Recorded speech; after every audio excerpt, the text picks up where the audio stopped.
There are some people who do rituals. Even if you see many of the Brahmin families, they'll do Sandhya. But if you ask them, Krishna is the Supreme Lord, they will say no. Please chant Krishna's name. No. But Sandhya, they will chant all the 12 names. That means again it is only a ritual. So such Brahmins who only do ritualistic activities but have no love for Krishna, such people are not going to get any benefit. You will say that chanting the one time name of Hari. Even Gandhiji also chanted Hey Ram. But that was not having any sense in it. Because he was not having that love for Krishna. This is very important. Love for Krishna is very important. You will tell one time chanting Krishna's name gave benefit to Ajamil. Even though he was not chanting Krishna's, he was not calling Krishna, but he was chanting Narayana, he was calling his son. So here a lot of controversies come. Now, the people who are doing it as a ritual, they are also chanting. Keshavaya Namaha, Narayana Namaha, Madhavaya Namaha, Govindaya Namaha, they are also chanting. While taking bath, they are also chanting. Here also they are chanting Govinda, Narayana, Pundarikaksha. So what is that gati? What is that gati? They are just pious people. They'll get some pious benefits first. They cannot be termed as a devotee. There are people who are antagonists in chanting Krishna's name. They don't want to chant. There are some people as a ritual they chant. As a ritual they'll do. They are considered as only pious people. Some pious benefits they will attain. But attaining devotion of Krishna is very, very difficult. Devotion means love for Krishna. Ye yatha mam prapadyante tan sataiva bhajamyaham mama vartman vartante manusha partha sarvasya. Krishna very clearly says, to the extent they come to me, if they come to me as a ritual, I also am available to them in that way only.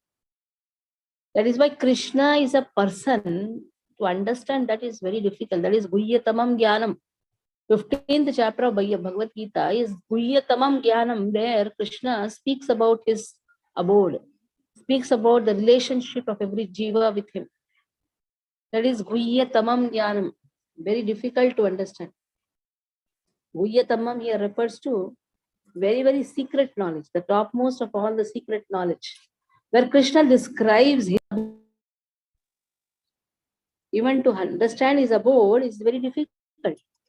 When a person understands that Krishna is calling also, please come to my abode. Na tad bhasyate suryo na shashanko na pavaka yat tattvana nivartante tad dhama parabam. Whoever comes to my abode will never come back here, Krishna says. Krishna is a person. To understand that itself, from the 7th chapter of Bhagavad Gita, Krishna speaks about that knowledge. So pious activities are one thing, and devotional activities, where pious activities also end. Yesham dantagatam papam jananam punyakarmanam. Even that papam, yesham dantagatam papam, in that papam everything comes. Even the so-called pious activities also comes. Stop everything, then only one gets the devotion service to Krishna. One is just doing it as a ritual, religiosity, where religiosity ends. Which type of religiosity this is? This is Kaitava Dharma. This Kaitava Dharma here refers to sense gratification is the priority. Serving Krishna is not the priority. Even understanding Krishna as a person is also not there. So such dharma is known as Kaitava Dharma. The person may seem to be just telling, like many people do, demigod rituals also. Ganpati Homam, this Homam. And last what is like, Kaya Namacha, Mansendriya, Vidyatrama, Prakrute Savava, Karomi, the Sakalam Palasmi, Narayana, the Samarpayami, everything they say, Narayana is Samarpayami. But how much depth is gone? The meaning is not understood. Narayana is Samarpayami, everything is actually surrendered to Krishna. Every demigod is surrendered to Krishna, every demigod servant of Krishna. But no, they don't have the understanding. So many pious people, even though 100 times they will chant this verse, but they don't understand it. Demigods, Ekalai Ishwara Krishnanya Bruddas, this to understand is very difficult. Ekalai Ishwara Krishna, there is only one Lord, that is Krishna. Anya Bruddas, everyone are servant of Krishna. So one should not be carried away. Oh, he is chanting. He is chanting as a ritual. He's a pious person. Yes. Don't consider him as a devotee. Devotee, devotion, Bhakta Bhakti Bhagavan. This is a very unique thing. It's the most rarest thing which is available in this earthly planet. Bhakta Bhakti Bhagavan. Bhaktas are one who have that love for the form of Lord. They have the personal understanding of the Lord, even though they may not have the perfect understanding, but at least they know Krishna is a person. They have that inclination to make Krishna eat, to feed Krishna, to decorate Krishna. So this is not considered as a pious activity, but in fact it is more than the pious activity. Pious, impious.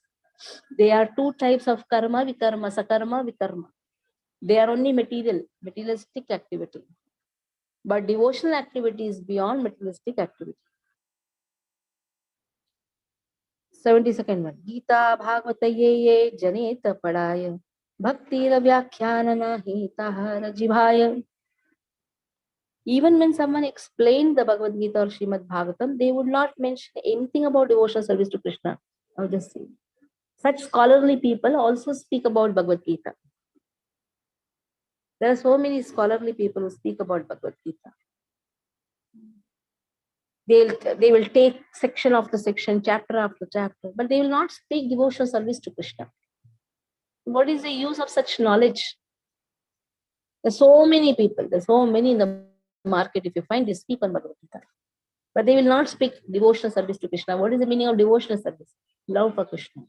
That love can be understood only when that understanding that I am a person, he is a person, there is a personal relationship between he and me. That should be understood. But I am he is me. If it is not understood in a proper perspective, then Sarvam Kalidam Brahman. Then everything is only Brahman, everything is impersonal. That impersonal understanding only will come.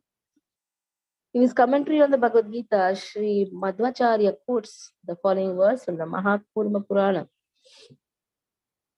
Bharatam Sarvasastreshu Bharatah Gitikavara Vishnuho Sahasro Namapi Geyam Pathyam Cha Tadvayam.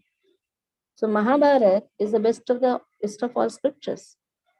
Bhagavad Gita, Vishnu Sahasranam are the best parts of Mahabharata. They should always be studied and recited.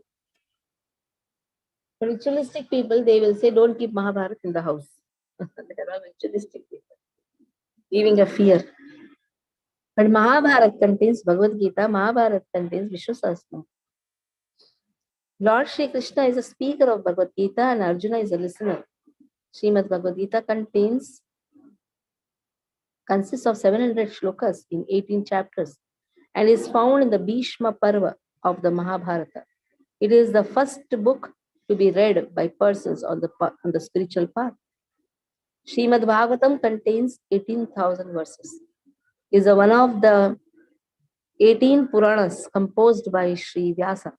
It is a crest jewel of the Satvata Purana. This spotless Purana is also known as Satvata Samhita or a Paravahamsi, that which is meant for swan-like persons. It is stated in the Garuda Purana, Artho Ayam Brahma Sutranam Bharatartha Virirnayah Gayatri Bhashya Ruposau Vedartha Paribhrammatah. So Artho Ayam Brahma Sutranam. So what is this? Bhagavatam is a meaning for all the Brahma Sutra. Bharatartha Vinirnayam. Now in the Bhakti Vaibhav class, we had done this verse, if you remember.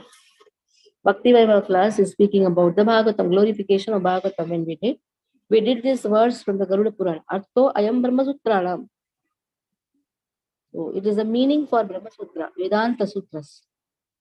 Bharatartha Vinirnayam is giving the full meaning of Mahabharata. Artho Ayam Brahma Sutranam Bharatartha Vinirnayam Gayatri Bhashya Ruposam. And it is a commentary on Brahma Gayatri. Gayatri Bhashya. Bhashya means it's a commentary for Gayatri. Gayatri is a chanda. Gayatri describes Lord's internal, marginal, and external energy. Vedata Paribhramitaha. So Vedata Pari Brahmhitah. The expanded knowledge of the Vedas. Everything is present in Bhagavatam. From this statement, it is understood that this emperor of all literatures of spotless Purana is also a Shruti, like the Upanishads. There is Shruti, this is Smriti. This is a Shruti. Shruti are the Vedas, spotless Puranas. Puranas, Vedas, Puranas, they are known as Shrutis. So here, Srimad Bhagavatam 1.4.7, spoken by Shaunaka Adi Rishi to his spiritual master, Sri Sukadeva Goswami.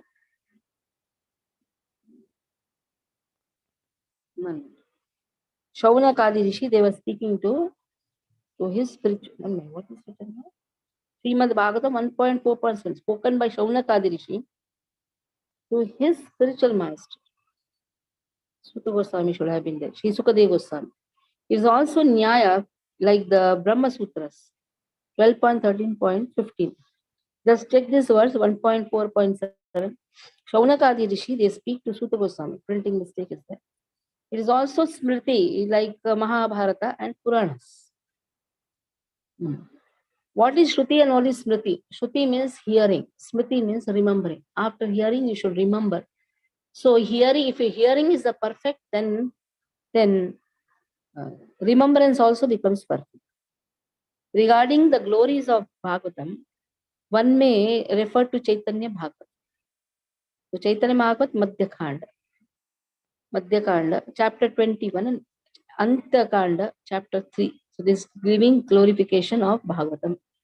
Chaitanya Charitamrita, Adi Leela, chapter 1, Madhya Leela, chapters 20, 24, 25, Antya, chapter 5, 7, 13, Jiva Goswami's consideration in the Tattva Sandarbha, 18 to 28. All these are all describing the glories of Bhagavatam.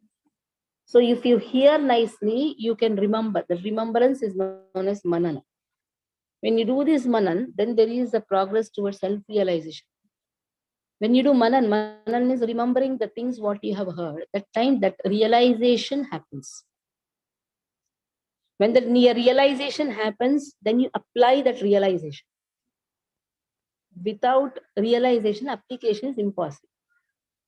That is why by hearing process only, one can understand Krishna is a person and starts feeding him. Even that is also a realization. Krishna is person.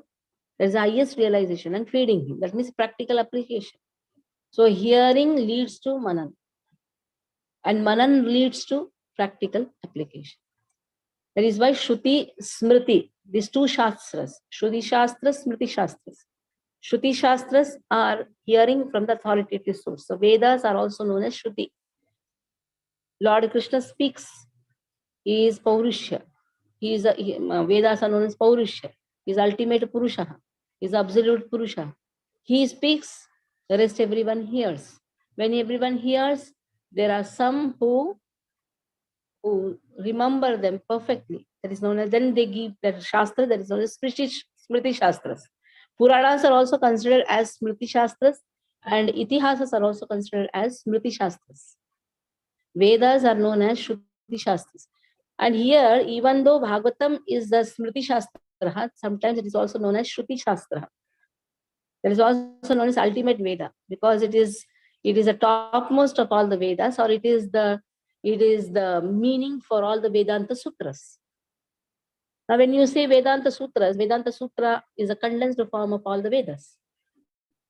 So, giving a natural commentary for the condensed sutras, or the condensed form of Vedas, in the form of Vedanta Sutras, giving the natural commentary. That is why Srimad Bhagavatam is also considered as Vedas, Shruti Shastras. And the Srimad Bhagavatam is also known as Smriti Shastra, after hearing, writing. Now the glories of Krishna has been spoken by Narada to Vyasa. Bhakti Shastra has been given. So Narada Bhakti Sutra was given by Narada to Vyasa. So after hearing, he is presenting. That is why it is known as Smriti Shastras also. Already it is there. That is why it is Shruti Shastras also. And this is the literature for swan-like people. Swan-like people here refers to those who are not interested in any mundane activities. Even in the mundane, even if they are put among the mundane people or the materialistic people, they will find only the essence of it. That is why they don't have hatred for anyone. So they just take the essence, like how the swan takes only the milk, even if the milk and water is mixed, gives up the water, just takes the milk. In the same way, swan-like people, they take only the essence, whatever is required for the service of Krishna. To develop that quality of swan-like tendency, that quality, to develop that quality, it requires lot of practice, lot of practice. It's not so easy to develop that quality. So devotional service is love for Krishna, at the same time love for Krishna's name, love for Krishna's pastimes, qualities, his leelas, his form, his devotees. At that time, those who studied pure devotional literatures like Bhagavad Gita, Bhagavatam, never explained that worshipping the Lord is the only duty of the living entities. Now let's see. Focus is what? The only duty for everyone is only one thing, that is Savai Pumsam Paro Dharmo Yatho Bhakti Radokshade Ahaitukya Prapiyata Atma Suprasidati. So all these verses are the Dharma Sunishtita Pumsam Vishwakshena Katha Swena Utpadati Ratim Shamayevehi Kevalam. If that is not developed, then there is only Shama. After reading Bhagavad Gita Bhagavatam, if that understanding is not that the only work, worship is the only work. It's not work is worship. This work is worship is only new formula given after the Britishers. Work is worship and made everybody donkeys. Worship is the only work. To facilitate that worship, people go for doing other work, so that they collect some funds and they can utilize in Krishna service. So collection of the funds is not for sense gratification. The making the houses for one own self is not for sense gratification. In fact, that house becomes a temple if everybody is engaged in the service of Krishna. That is why service of Krishna is more important, is the most important. That is the only dharma. Dharma swanishtita pumsam vishwakshena katha suya. There is only one thing. Hear about Krishna. Shriyatam kriyamananam Krishna paramapurushe. Bhakti utpadite pumsam shoka moha bhayapah. If one hears about Krishna, all that shoka, lamentation, moha, attachment, and bhaya, fear of losing things, automatically will go away. So those people, very learned scholars, Chakravartis, Bhattacharyas, learned scholars, they never explained that this is only the duty. What they do, among all duties, they'll put this as one of them. No, this is the only duty. That is why even in the houses, in the altar also, if you see, there will be all type of demigods also will be there, and somewhere Krishna will also be there. Janmashtami comes, oh, no, we should focus on Krishna. Then Ganpati Utsav comes, we should focus on Ganesha. Durga Ashtami comes, we should focus on Durga. That means everybody is there. From the altar itself, one's dedication can be understood. Altar is the place only for Krishna. All demigods automatically are there at the lotus feet of the acharyas. They also want, they are seeking the mercy of acharyas, because it's acharyas who are only serving Krishna. They don't have any desire to call themselves as God. But sometimes even the demigods, they get bewildered. They also want to be known as a supreme person. And we have seen so many instances where Indra, he wanted everything to be served to him. He became so offensive to destroy even the Vrajavasis. Brahmaji got doubt. So we have seen such instances, but acharyas, they only serve Krishna. They have no intention of calling themselves as God, but they know they are gods. They only belong to God. So, Sarva Devo Mayo Guru. All the devatas, they are there at the lotus feet of acharyas. So the altar which has only acharyas and Lord, that is enough. That altar is a perfect altar. But if we have all combination, here somewhere Ganpati will be there, somewhere here Durga ji will be there, some Shiva will be there, here that and this, everything will be there. At least Lord Shiva can be kept because he's the highest Vaishnava. In that mode, you can keep. Even if you want to keep the demigods, you can have a small, separate under the feet of Krishna. But then your focus again will be changed. That is why better just worship Krishna. That is enough.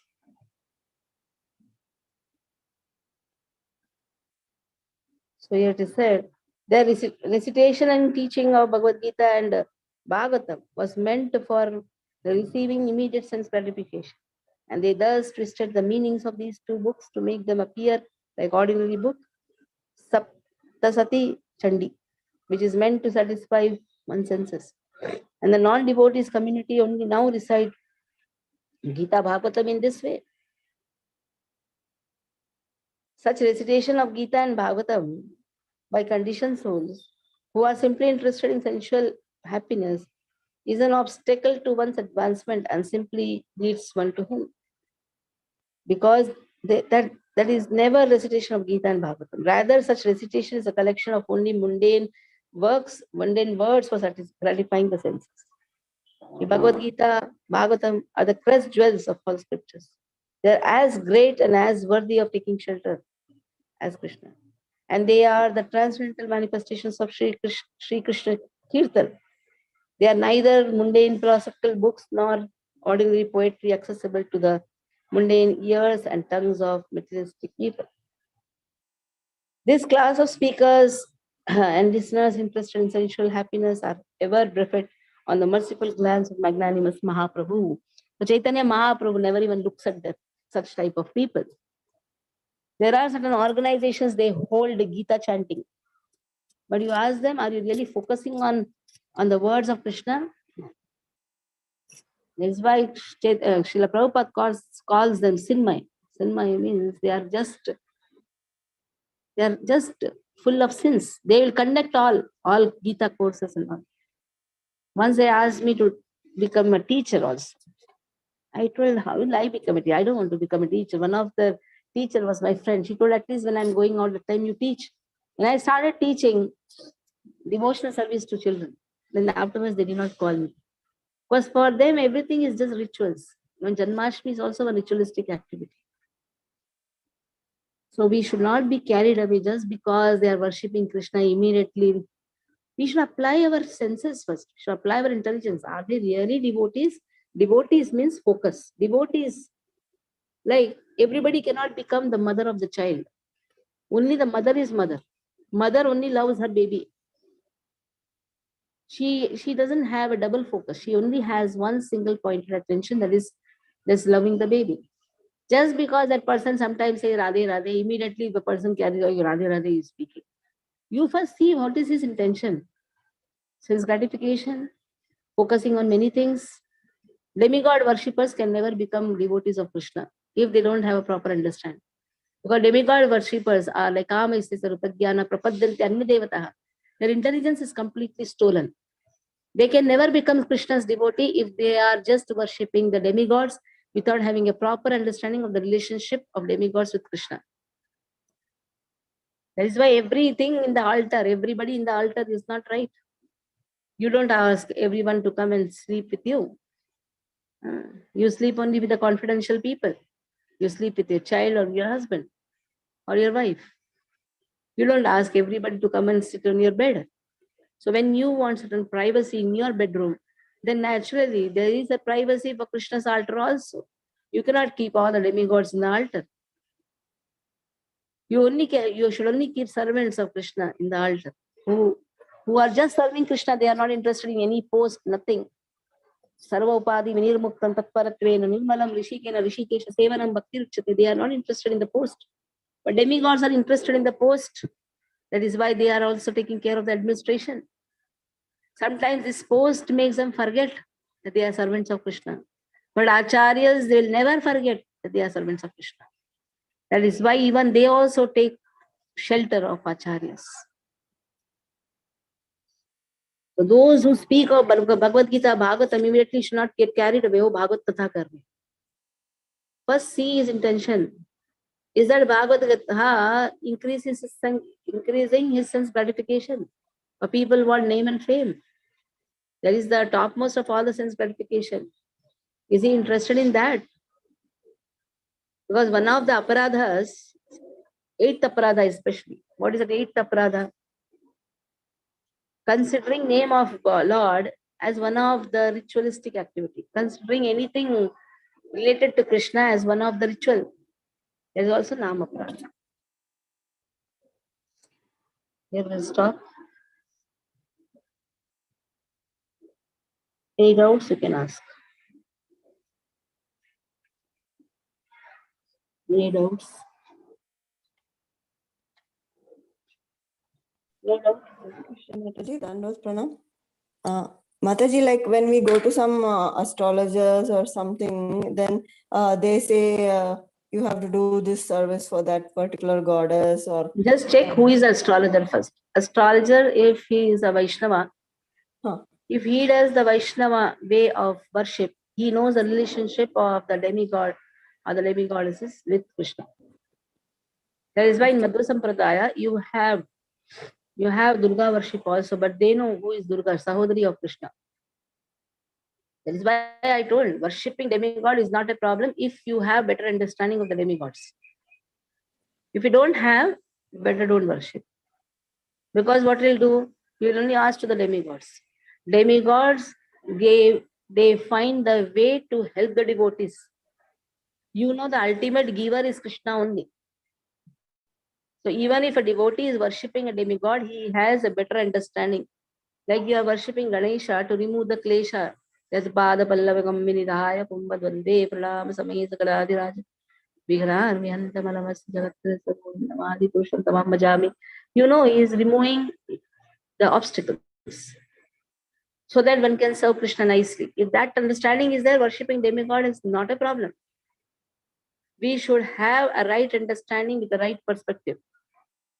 Because astrological charts are meant to resolve our problems, which is in a very subtle way. To have a proper position of our stars, there are certain obstacles which are coming, and those obstacles are removed by the demigods. If we have the understanding in a proper way, the demigods are also not popular. If we think demigods are everything, then the problem arises. Okay, It is Mataji. on both the parts, both the sides. Even demigods have problem, and the devotees also have problem. Okay, Mataji. Hare Krishna. Any other doubt? Okay, chant nicely. Today is Ekadashi. What is the name of the Ekadashi today? Kamada Kashi. Kamada Kashi. So what should be asked from Krishna? Kamada. Jagannath temple बन जाए. जय हो, जय हो. और शिखर भी डालें. Collect करिए सब लोग, फंड रेज अच्छा सा करिए. यस, माधवी मंजरी माता जी. Hare Krishna Mataji, my Prabhu has a question. Yeah. Hare Krishna Mataji, Dhanavad Pranam. Mataji. Mataji, actually, even though we are thinking to do service, means do devotional service more in our life, sometimes, we are not able to execute that. It's only like remaining as a dream. Like, you want to do more service, like I want to do this for Krishna, I want to do that for Krishna, I want to chant more. All this, sometimes it is there, desire is there, but not able to execute. Sometimes, that what is the problem in that case? The Prabhupada in the purport, one of the purport in Bhagavad Gita says, even the desire is pure devotional service. Desire to perform pure devotional service itself is a pure devotional service. Sometimes out of circumstances, a person is not able to do. But then, Krishna makes a way because he has a faith in devotional service. So the way and the time automatically comes for a person to perform devotional service. Even the thought, I should love Krishna, I should feed Krishna, I should chant nicely. Even the thought itself is a pure devotional service. How many of them have? So that only devotees have. So that is A person is not able to chant 192 rounds. The desire is there, how Haridas Thakur was chanting. Now with the kids and the family, is it possible? No, but desire is there. So somewhere in the lifetime, Krishna will fulfill the desire. It's not just this lifetime. So till our perfection of our devotional service, we are going to come again and again and performing. But the thing, what we are doing will not be lost. That means devotional service will not go. So maybe in one of the lifetime, we also may chant like Haridas Thakur. If the desire is there, Krishna says, I fulfill the desire. Krishna is Niyata Atma, sitting in our heart. Desire is there, we should chant nicely, recite the whole Bhagavata, memorize all the shlokas. If the desire, intense desire is there, maybe in this lifetime or next lifetime or maybe other lifetime, Krishna will fulfill the desire. But that intense desire should be there first. That is also Purva Kriya, Purvanga. This Purvanga is also very important. Like we had the desire to have a temple. We had the desire for past how many years? 20 years, 15 years, 20 years. Now time has come. So that Muhurta also should come. We can only hold the desire. Ultimately, Krishna is Swarat. It is up to Krishna when he has to give.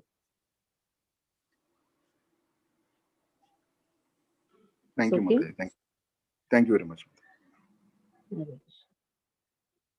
now our desire is only one thing. Somehow we have to collect funds and make nice wonderful temple for Jagannath. Hare Krishna. Today you can visit. If possible, you all can visit the site. On Ekadashi day, some devotees coming, chanting over there. There is also wonderful activity. Chanting invokes Krishna more. So Krishna starts coming, then Krishna will come, then it will be very easy for us. Hare Krishna.